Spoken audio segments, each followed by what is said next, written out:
ਯਕੀਨ ਕਰੋ ਤੁਹਾਡਾ ਵੀ ਹੋਦੀ ਗਟਰ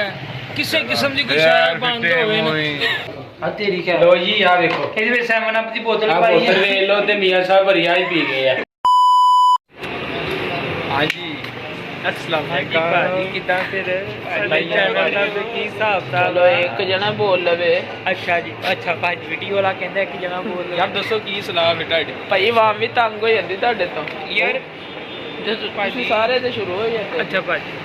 ਆਸ਼ਿਕ ਭਾਈ ਦੀ ਸੁਣ ਲਓ ਯਾਰ ਭਾਜੀ ਮੈਨੂੰ ਤੇ ਲੱਗੀ ਆ ਭੁੱਖ ਤੇ ਜੇ ਤੁਸੀਂ ਨਹੀਂ ਕੁਝ ਖਾਣਾ ਤੇ ਮੈਨੂੰ ਸਿੱਧੀ ਤਰ੍ਹਾਂ ਦੱਸੋ ਚੱਲ ਜਾ नहीं भाजी चलो चलिए कुछ खान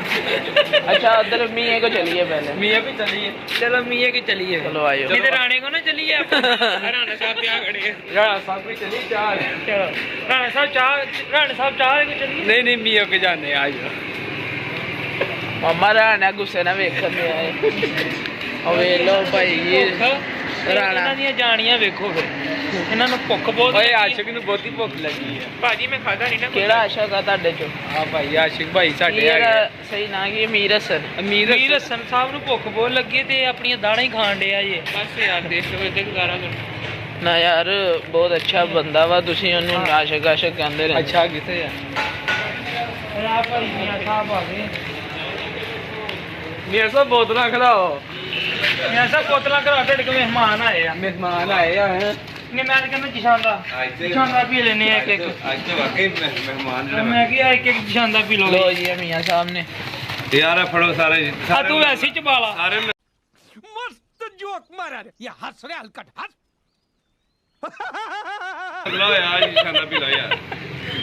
ਯਾਰ ਤੂੰ ਵੈਸੇ ਹੀ ਚਬਾ ਲਾ ਬੋਲਾ ਕਾਕਾ ਵੇਖਣ ਤੇ ਆਈ ਆ ਭਾਈ ਕਾਕਾ ਭਾਈ ਤੇਰੇ ਹੀ ਆ ਚਾਰ ਪੁੜੀਆਂ ਸੀ ਵਿੱਚ ਭਾਈ ਹੈਗੀਆਂ ਬਸ ਲੋ ਜੀ ਆ ਸਾਡੇ ਮੀਆਂ ਸਾਹਿਬ ਕਰੋ ਦੁਕਾਨ ਬੰਦ ਆਏ ਆ ਕਿ ਬਾਕੀ ਨੂੰ ਭੁੱਖ ਬਹੁਤ ਲੱਗੀ ਹੈ ਤੁਹਾਡੀ ਕੀ ਸਲਾਹ ਹੋ ਜਾਣਾ ਜੀ ਉਹ ਇੱਕ ਬੱਚੇ ਦਾ ਢਿੱਡ ਦੁਖ ਰਿਹਾ ਇੱਕ ਘਰੋਂ ਆ ਰਿਹਾ ਵਾਲੇ ਇੱਕ ਦਾ ਢਿੱਡ ਦੁਖਦਾ ਪਿਆ ਤੇ ਇੱਕ ਆ ਰਿਹਾ ਵਾ ਇੱਕ ਆ ਰਿਹਾ ਵਾ ਤੁਹਾਡੀ ਗੱਲ ਦੀ ਮੈਨੂੰ ਸਮਝ ਨਹੀਂ ਲੱਗੀ ਯਾਨੀ ਕਿ ਦੋ ਬੱਚੇ ਆਪਣੇ ਆਸਤੇ ਮੰਨਦੇ ਆ ਨਾ ਇੱਕ ਦਾ ਢਿੱਡ ਦੁਖ ਰਿਹਾ ਉਹ ਤਾਂ ਆ ਨਹੀਂ ਸਕਦਾ ਦੂਜੇ ਨੂੰ ਫੋਨ ਕੀਤਾ ਮੈਂ ਕਿਹਾ ਭਾਈ ਤੁਸੀਂ ਤੇ ਆਓ ਨਾ ਉਹ ਕਹਿੰਦਾ ਮੈਂ ਮੰਮਾ ਲੋ ਭਾਜੀ ਅਸੀਂ ਮੀਆਂ ਸਾਹਿਬ ਦੀ ਦੁਕਾਨ ਤੇ ਆਏ ਹੁਣ ਵੇਖੋ ਮੀਆਂ ਸਾਹਿਬ ਕੀ ਕਹਿੰਦੇ ਆ ਸਾਨੂੰ ਜਾਣਾ ਕਿ ਨਹੀਂ ਜਾਣਾ ਉਹ ਕਹਿ ਰਹੇ ਮੇਰੀ ਨਾ ਬਣਾਵੇ ਨਾ ਭਾਈ ਜੀ ਨਾ ਬਣਾਈ ਯਾਰ ਭਾਈ ਬਹੁਤ ਗੁੱਸੇ ਵਾਲਾ ਜੀ ਅੱਛਾ ਮੀਆਂ ਸਾਹਿਬ ਤੁਸੀਂ ਕੀ ਹੈ ਨਹਾਤੇ ਧੋਤੇ ਅੱਜ ਕਿ ਨਹੀਂ ਦੀਪ ਭਾਈ ਤੇ ਨਹਾ ਗਿਆ ਯਾਰ ਆ ਵੇਖੋ ਭਾਈ ਤੁਹਾਡੇ ਸਾਹਮਣੇ ਆ ਨਵਾਂ ਸੂਟ ਅੱਜ ਹੀ ਪਾਇਆ ਵਾ ਮੈਨੂੰ ਪਤਾ ਸੀ ਭਾਈ ਯਾਰਾਂ ਨੇ ਵੀਡੀਓ ਬਣਾਉਣੀ ਆ ਤੁਸੀਂ ਡਰਦੇ ਕਿਉਂ ਯਾਰ ਅੱਜ ਮਾਸ਼ਾਅੱਲਾ ਤੁਸੀਂ ਰੈਫਰ ਤੋਂ ਆ ਗਏ ਤੇ ਸਾਨੂੰ ਕਰੋਗੇ ਮਾਸ਼ਾਅੱਲਾ ਪਿਛਲੇ ਯਕੀਨ ਕਰੋ ਤੁਹਾਡੇ ਨਾਈ ਕੋ ਤਰਲੇ ਕਰਕੇ ਤੁਹਾਡੇ ਵਾਲ ਕਟਵਾਏ ਤੁਹਾਡੀ ਜਿਹੜੀਆਂ ਮੋਟੀਆਂ ਜੁਬਾਨਾਂ ਨਾਲ ਗੱਲ ਕਰਦੇ ਤੁਸੀਂ ਪਿਛਲੇ ਵਲੋਗ 'ਚ ਵੇਖਿਆ ਹੋਣਾ ਹਨਾ ਭਾਜੀ ਇਹ ਉਹੀ ਵਾਲ ਆ ਜੀ ਉਹੀ ਆ ਰਾਣਾ ਸਾਹਿਬ ਨੂੰ ਦੇਖੋ ਅੱਜ ਮੇਲਾ ਕਿਹੜੀ ਕੀਤੀ ਕਹਿੰਦੇ ਇਹਨੂੰ ਚਾਹ ਪੀਂਦੇ ਆ ਮੈਂ ਚਾਹ ਮੰਗਵਾਈ ਤੇ ਮੁੜ ਕੇ ਕਹਿੰਦੇ ਯਾਰ ਮੇਰੇ ਕੋਲ ਤਾਂ ਮਹਿਮਾਨ ਆ ਗਿਆ ਮੈਂ ਨਹੀਂ ਆ ਸਕਦਾ ਮੈਂ ਕਿਹਾ ਚਲੋ ਫਿਰ ਚਾਹ ਦੁਕਾਨ ਤੇ ਭਾਜੀ ਆ ਭਾਈ ਨੂੰ ਬੜੀ ਭੁੱਖ ਲੱਗੀ ਭਾਜੀ ਮੈਂ ਬੇਹੋਸ਼ ਹੋ ਚੱਲਾਂ ਮੈਨੂੰ ਲੈ ਕੇ ਨਹੀਂ ਜਾਂਦੇ ਇਹਨੂੰ ਬਹੁਤ ਭੁੱਖ ਲੱਗੀ ਆ ਵੇਖੋ ਮਾੜਾ ਹੋ ਗਿਆ ਥੋੜਾ ਜਿਹਾ ਚਾਹ ਦੀ ਗੱਲ ਕੀਤੀ ਹੈ ਦਿਲ ਦੇ ਵਿੱਚ ਚਾਹ ਹੋਣੀ ਚਾਹੀਦੀ ਉਹ ਮੈਂ ਕਹਿੰਦਾ ਦੇ ਆ ਵੇਖੋ ਜੀ ਢਿੱਡ ਦੀ ਖਾਤਰ ਸਭ ਕੁਝ ਕਰਨਾ ਹੈ ਪੂਰੀ ਹੋ ਕਹਿੰਦਾ ਜੇ ਚਾਹ ਵਿੱਚ ਚਾਹ ਨਾ ਹੋਵੇ ਮੈਂ ਚਾਹ ਨਹੀਂ ਪੀਂਦਾ ਬੜੀ ਗੱਲ ਕੀਤੀ ਮੈਂ ਕਹਿੰਦਾ ਮੌਲੀ ਸਾਹਿਬ ਕਮਾਲ ਕਰ ਬੜੀ ਗੱਲ ਕੀਤੀ ਆ ਕਮਾਲ ਮਾਰੇ ਦੇ ਕੁਛ ਹੈ ਵਲੋਗ ਚ ਲੜੀ ਦਾ ਨਹੀਂ ਹੁੰਦਾ ਚੈਨਲ ਵਾਲਿਆਂ ਨੇ ਓਏ ਵਲੋਗ ਚ ਕਹਿੰਦਾ ਲੜੀ ਤਾਂ ਨਹੀਂ ਗੱਲ ਸਬਸਕ੍ਰਾਈਬ ਕਰ ਦੇਣਾ ਉਹਨਾਂ ਨੇ ਅੱਛਾ ਯਾਰ ਕੀ ਸੀ ਨਾ ਫਿਰ ਚਲੋ ਮਲੋਕ ਚਾਹ ਬੱਚਾ ਆਂਦਾ ਤਾਂ ਫਿਰ ਚੱਲਦੇ ਜਿਹੜਾ ਸੀਨ ਕਰ ਇਹ ਮਲੋਕ ਨਹੀਂ ਵਲੋਗ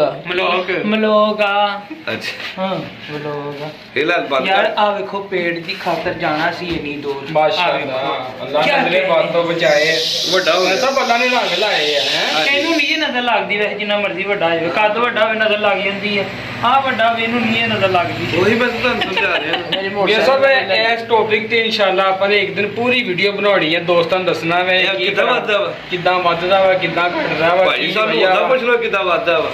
ਓਏ ਇਹ ਤੁਹਾਨੂੰ ਸੁੱਤੇ ਪਏ ਵੀ ਜਾਗਦੇ ਵੀ ਜਦੋਂ ਵੀ ਤੁਸੀਂ ਜਾਗ ਰਹੇ ਆ ਤੁਹਾਨੂੰ ਹੋਸ਼ ਆਈ ਹੈ ਖਾਂਦੇ ਰਹੋ ਬਸ ਇੱਕੋ ਹੀ ਕੰਮ ਆ ਖਾਂਦੇ ਰਹੋ ਅੱਗੋਂ ਕੁਛ ਨਾ ਕਰੋ ਬਸ ਖਾਂਦੇ ਰਹੋ ਖਾਂਦੇ ਹੀ ਇਹ ਆਂਦਾ ਬੱਚਾ ਤੇ ਕੋਈ ਨਹੀਂ ਮੈਂ ਤਸ਼ਰੀਫ ਲੈ ਕੇ ਆਂਦਾ ਚੱਲਦੇ ਚਲੋ ਯਾਰ ਇੱਥੇ ਰਾਗ ਦੀ ਰਾਜ ਪਾ ਲੋ ਭਾਜੀ ਸਾਡੇ ਚੈਨਲ ਨੂੰ ਵੀ ਮਾਸ਼ਾਅੱਲਾ ਕੀ ਕਰਨਾ ਦੱਸਿਓ ਯਾਰ ਸਬਸਕ੍ਰਾਈਬ ਅੱਛਾ ਤੁਸੀਂ ਬੋਲ ਚੈਨਲ ਨੂੰ ਸਬਸਕ੍ਰਾਈਬ ਵੀ ਕਰਿਓ ਯਾਰ ਯਾਰ ਪੰਜਾਬੀ ਮੁੰਡਿਆਂ ਨੂੰ ਯਾਰ ਪੰਜਾਬੀ ਮੁੰਡੇ ਦੇ ਆਪਣਾ ਨਾਮ ਪੰਜਾਬੀ ਮੁੰਡੇ ਦੇ ਨਾਮ ਤੋਂ ਜਿਹੜਾ ਸਾਡਾ ਚੈਨਲ ਆ ਇਹਨੂੰ ਸਬਸਕ੍ਰਾਈਬ ਕਰੋ ਕਹਿੰਦੇ ਯਾਰ ਸਬਸਕ੍ਰਾਈਬ ਸਰ ਕਰ ਰਹੇ ਹੋ ਸਕ੍ਰੈਚ ਕਰਨਾ ਯਾਰ ਸਕ੍ਰੈਚ ਸਬਸਕ੍ਰਾਈਬ ਕਰਨਾ ਭਾਈ ਤੇ ਬੈਲ ਆਈਕਨ ਨੂੰ ਲਾਜ਼ਮੀ ਲਾ ਆ ਤੁਹਾਡਾ ਅੰਗੂਠਾ ਜੇ ਸਹੀ ਹੋਵੇ ਤੇ ਇੰਜ ਨੱਪ ਦਿਓ ਯਾਰ ਸਾਡੀ ਵੀਡੀਓ ਨਹੀਂ, ਫਟਣ ਇੱਥੇ ਫਟਦੀ ਰਹੇਗੀ ਨਾ ਯਾਰ ਸਰ ਫਰਦਨ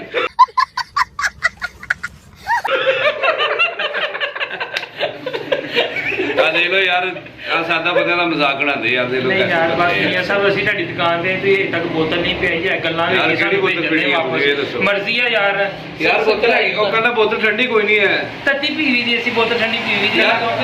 ਯਾਰ ਮੌਸਮ ਚੇਂਜ ਹੋ ਰਿਹਾ ਨਾ ਭਾਜੀ ਬੋਤਲ ਜਿਹੜੀ ਹੈ ਨਾ ਅਸੀਂ ਨਾਰਮਲੀ ਪੀਵੀ ਦੀ ਹੈ ਚਲੋ ਫਿਰ ਨਾਰਮਲ ਪੀ ਲਓ ਭਾਜੀ ਕਿਹੜੀ ਪੀਣੀ ਉਹ ਕਾਕੀ ਉੱਚੀ ਬੋਲ ਓਏ ਤੇਰੀ ਆਵਾਜ਼ ਆਵੇ ਅੱਛਾ ਬੋਤਲ ਪਿਆਓ ਜੀ ਕਿਹੜੀ ਪੀਣੀ ਬੋਤਲ ਨਹੀਂ ਤੇ ਦੱਸੋ ਇੰਜ ਕਰੋ ਹਾਂ ਆ ਸ਼ਾਵਰ ਦੇ ਵਿੱਚ ਨਾ ਮੀਆਂ ਸਭ ਬੋਤਲ ਮਾਰ ਕੇ ਨਾ ਸਾਰਿਆਂ ਨੇ ਸਾਡੇ ਮੂੰਹ ਦੇ ਉੱਤੇ ਪਾਈ ਆ ਸਾਜੀ ਆ ਦੇਖੋ ਇਹ ਮਾਸ਼ਾਅੱਲਾ ਨਾ ਆ ਦੇਖੋ ਇਹ ਦਮ ਵਾਲਾ ਪਾਣੀ ਆ ਇਹ ਆਵੇ ਆ ਵੇਖੋ ਆ ਤੇਰੀ ਖੈਰ ਲੋ ਜੀ ਆ ਵੇਖੋ ਇਹਦੇ ਵਿੱਚ 7 ਅਪ ਦੀ ਬੋਤਲ ਆ ਪਾਈ ਬੋਤਲ ਹੈ ਵੇਖ ਲੋ ਤੇ ਮੀਆਂ ਸਾਹਿਬ ਭਰੀਆ ਹੀ ਪੀ ਗਏ ਆ ਇਹ ਹੈ ਕੀ ਸੀ ਜੋ ਪੀ ਗਏ ਇਹ ਕਹਿੰਦੇ ਪੀਣ ਦੇ ਨਾਲ ਨਾ ਕੰਮ ਬੜਾ ਵੱਧਦਾ ਵਾ ਇਹ ਜੀ ਦਮ ਵਾਲਾ ਪਾਣੀ ਸੀ ਦੰਦਾਂ 'ਚ ਦਰਦ ਹੁੰਦੀ ਹੋਵੇ ਨਾ ਤੈਨੂੰ ਪੀ ਕੇ ਕੁੱਲੀ ਲਾ ਦੋ ਦੰਦਾਂ 'ਚ ਦਰਦ ਖਤਮ ਹੋ ਜਾਂਦਾ ਇਹ ਬੜਿਆ ਪਾਣੀ ਹਾਂਜੀ ਐਮਏ ਕੀਤਾ ਨਹੀਂ ਇਹ ਬੀਐਸਸੀ ਕਰਕੇ ਅੱਗੇ ਨਿਕਲਿਆ ਸੀ ਨਾ ਚਲੋ ਇਹ ਗਾਹਕ ਆ ਗਏ ਹੁਣ ਸ਼ਵਾਰ ਮੇਰੇ ਚਲੋ ਮੈਂ ਸਾਫ ਕਰ ਦਿਆ ਅੱਛਾ ਫਿਰ 1 hour later. ਇਹ ਆ ਕਿ ਅੱਧੀ ਅੱਧੀ ਕਰ ਲਓ ਤੇ ਬੰਦੇ ਆ ਜੀ ਚਾਰ। ਕਿਨੇ 1 2 3 4 ਜਣੇ ਤੇ ਇਹ ਕੀ ਸ਼ੋਪਿੰਗ ਕਰਨ ਦੇ ਸ਼ਾਪਿੰਗ ਕਰਨ ਨੇ ਵੱਡੇ ਛਾਪਰ ਚ ਪਾ ਦੇ ਘਮਾਉਂਦੇ ਜਾ ਡਬਲ ਕਰ ਦੀ ਨਾਲ ਹੱਸਣਾ ਛਾਪਰ ਦੇ ਹਾਂ ਇਹ ਚੌਪਰ ਹੈ ਜੀ ਪੁੱਤਰਾ ਜਿਹੜੇ ਮੈਂ 2 ਟਾਫੀਆਂ ਦੇ ਰਿਹਾ ਹਨੇਰੀ ਦੇ ਜਿਹੜੇ ਉੱਡੇ ਹੋਏ ਛਾਪਰ ਇਕੱਠੇ ਕਰਕੇ ਰੱਖੇ ਆ ਇਹ ਨਹੀਂ ਨਾਲੇ ਸਾਨੂੰ ਦੂਆ ਛਾਪਰ ਦੇ ਭਾਈ ਦੂਏ ਛਾਪਰ ਦੇ ਵੱਡੇ ਛਾਪਰ ਚ ਪਾਇਆ ਨਾ ਡਬਲ ਇਹ ਚ ਭਾਗ ਤੇ ਲਾਇਓ ਕੀ ਇਹ ਪਰੀਆਂ ਵੀ ਹੋਣੀਆਂ ਮੂੰਹ ਦੇ ਐਨੂੰ ਕਰੋ ਮੂੰਹ ਐਨ ਕਰੋ ਬਈ ਮੂੰਹ ਇਹਦੇ ਵਿੱਚ ਲਾ ਕਾਕੇ ਦੀ ਜਾਨ ਛੱਡ ਦਿਓ ਕਿਸੇ ਹੋਰ ਨੂੰ ਮੌਕਾ ਦਿਓ ਚਲੋ ਜੀ ਕਾਕੇ ਜਾਨ ਛੱਡ ਦਿਓ ਗਾਹਕ ਆ ਗਏ ਆ ਕਾਕੇ ਤੇਰੀ ਜਾਨ ਛੱਡਤੀ ਆ ਸਾਡੇ ਚੈਨਲ ਵੱਲ ਧਿਆਨ ਰੱਖਿਆ ਕਰ ਮਿਹਰਬਾਨੀ ਜੀ ਮਿਹਰਬਾਨੀ ਜੀ ਉਹਨੇ ਵੀ ਕਹਿ ਦਿੱਤਾ ਚੱਲ ਹੁਣ ਬੰਦ ਕਰ A few moments later. ਸਾਡੇ ਟੈਂਟਾਂ ਵਾਲੇ ਭਾਈ ਆ ਹਾਂਜੀ ਭਾਈ ਬਹੁਤ ਅੱਛੇ ਭਾਈ ਆ ਯਕੀਨ ਕਰੋ ਤੁਹਾਡਾ ਕੋਈ ਹੋਦੀ ਗਟਰ ਕਿਸੇ ਕਿਸਮ ਦੀ ਕੋਈ ਸ਼ਾਇ ਬੰਦ ਹੋਵੇ ਨਾ ਬੰਦ ਹੋਵੇ ਨਾ ਤੇ ਤੁਸੀਂ ਆਹ ਭਾਈ ਨਾਲ ਰਾਬਤਾ ਕਰ ਸਕਦੇ ਨੂੰ ਮੈਂ ਕਿਹਾ ਫੋਨ ਕੀਤਾ ਨਾਜ਼ਰੀਨ ਇਹਨਾਂ ਨੂੰ ਕਿਹਾ ਵਾ ਕਿ ਗਟਰ ਖੋਲਣਾ ਤੇ ਭੱਜ ਗਏ ਜੇ ਭਾਈ ਜਾਨ ਇੱਧਰ ਵੇਖੀ ਇੱਧਰ ਤੇ ਵੇਖ ਲੋ ਜੀ ਆ ਗਟਰ ਨਹੀਂ ਖੋਲ ਰਿਹਾ ਭੱਜ ਗਿਆ ਜੇ ਭਾਜੀ ਉਹ ਕੀਤਾ ਜੇ ਫੂਲ ਸ਼ੂਲ ਓਏ ਇੱਧਰ ਆ ਲੋ ਜੀ ਹਾਂਜੀ ਦੱਸੋ ਜ਼ਰਾ ਕੇ ਭਾਈ ਉਹ ਪੈਸੇ ਲੈ ਲੈ ਗਟਰ ਖੋਲਣ ਦੇ ਖੋਲਣਾ ਪਿਆ ਨਹੀਂ ਕਹਿੰਦਾ ਭਾਈ ਠੰਡਾ ਗਟਰ ਚ ਬੜਾ ਲੱਗੇ ਦੁੱਖ ਹੁੰਦਾ ਮੇਰਾ ਬਾਵਾ ਟੰਗੋ ਫਿਰ ਹੈ ਆਹ ਬਾਵਾ ਟੰਗੋ ਫਿਰ ਗਟਰ ਹਾਂ ਫਿਰ ਆਪ ਹੀ ਖੋਲ ਲੈਨੇ ਆ ਮੈਨੇ ਕਿਹਾ ਆ ਤੇਰਾ ਸੁਣ ਭਾਈ ਦਾ ਵੀ ਕੀ ਹੈ ਯਾਰ ਮੈਂ ਤੇ ਬਾਬੇ ਹਾਂ ਇਹਨੂੰ ਲੱਗੀ ਭੁੱਖ ਚਲਿਏ ਯਾਰ ਉਹਨੂੰ ਖਾਣੀ ਹੈ ਇਹਨੂੰ ਲੱਗੀ ਭੁੱਖ ਸੁਣਦਾ ਇਹ ਗਟਰ ਚ ਲਾ ਲਓ ਨਹੀਂ ਭਾਈ ਚਲੇ ਯਾਰ ਚਲੀਏ ਸੌਰੀ ਹੋਰ ਭਾਜੀ ਕੀ ਹਾਲ ਹੈ ਸਾਰੇ ਠੀਕ ਠਾਕ ਨੇ ਤੁਸੀਂ ਸਾਨੂੰ ਵੀ ਦੱਸਿਆ ਕਰੋ ਯਾਰ ਤੁਸੀਂ ਸਾਡੇ ਕੋਲ ਮੂਵੀ ਬਣਾਉਂਦੇ ਰਹਿੰਦੇ ਦੱਸਿਆ ਵੀ ਕਰੋ ਨਾ ਕੁਝ ਅਗਲੇ ਬੰਦੇ ਕੀ ਕਹਿੰਦੇ ਕੋਈ ਤੁਸੀਂ ਠੀਕ ਹੋ ਜਾਂ ਨਹੀਂ ਠੀਕ ਚਲਿਏ ਦੀਲ ਕਿੱਥੇ ਚੱਲੇ ਉਹ ਸਾਨੂੰ ਭੁੱਖ ਲੱਗੀ ਓ ਭੁੱਖ ਲੱਗੀ ਤੈਨੂੰ ਉਹ ਹੈਦਰੀ ਹੋਟਲ ਤੇ ਜਾ 2 ਰੋਟੀਆਂ ਲੈ ਕੇ ਉਹਨੂੰ ਥੋੜਾ ਸਾਲਣ ਪਾ ਦੇ ਐ ਨਿੰਗਾ ਹੋ ਕੇ ਜਾਈ ਭਾਜੀ ਬੰਦ ਹੋ ਗਿਆ ਹੋਟਲ ਲੋਈਓ ਹੋਟਲ ਤੇ ਬੰਦ ਹੋ ਗਿਆ ਹੋਟਲ ਤੇ ਬੰਦ ਹੋ ਗਿਆ ਉੱਥੇ ਵੇਖ ਤੂੰ ਡੱਬੇ ਡੁੱਬੇ ਚ ਲਾ ਦਾਂਗੇ ਉਹ ਪਿਛਲੀ ਵਾਰੀ ਮਾਮਾ ਹੈਦਰੀ ਹੋਟਲ ਵਾਲੇ ਆਟਾ ਗੁੰਨਣ ਵਾਲੇ ਜਿਹੜੇ ਤਸਲੇ 'ਚ ਖੋਤੇ ਨੂੰ ਪਾਣੀ ਪਿਆਉਂਦੇ